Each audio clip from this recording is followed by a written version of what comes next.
Conseil congolais des chargeurs que j'ai aujourd'hui la charge de manager, mais c'est un établissement public à caractère industriel et commercial. C'est donc une structure de prestation de services de logistique, mais parce que nous nous appuyons sur les métiers de la logistique. Une structure de prestation de services logistiques qui a été créée par ordonnance du 23 février 2000.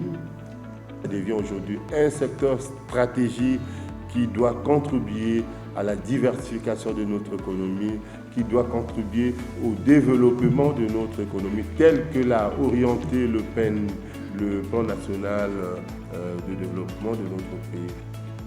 Avec le Conseil congolais des chargeurs, nous avons une communauté de mission. Et cette communauté de mission fait que tous les deux nous travaillons sur les mêmes acteurs.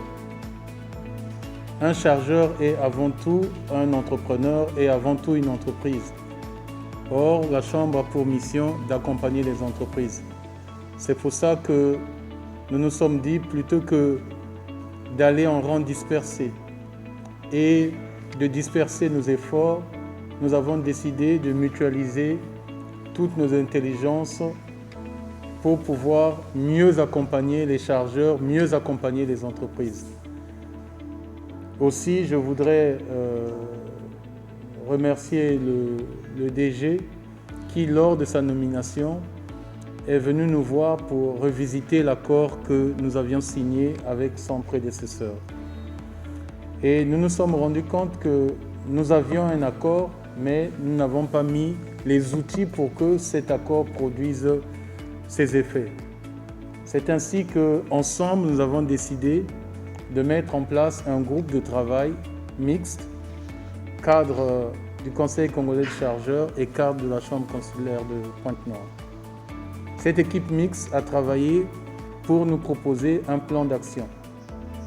Le rôle de ce plan d'action, c'est d'opérationnaliser cet accord que nous avions signé il y a quelque temps. Donc aujourd'hui, nous avons donc le plaisir, le DG et moi, de vous dire que nous avons maintenant un outil qui va nous permettre d'opérationnaliser cet accord. Donc, la signature de ce plan d'action, c'est le premier pas de l'opérationnalisation de l'accord que nous avons signé il y a quelque temps avec le Conseil congolais des chargeurs.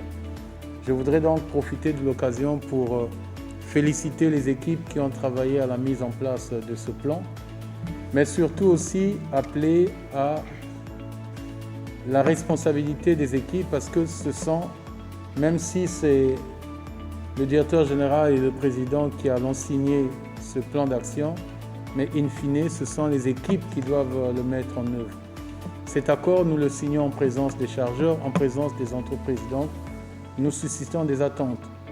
Donc, je voudrais appeler aussi bien les cadres, le personnel du Conseil congolais des chargeurs que celui de la Chambre pour tout faire pour que finalement les actions prévues dans ce programme d'activité soient mises en œuvre le plus rapidement possible.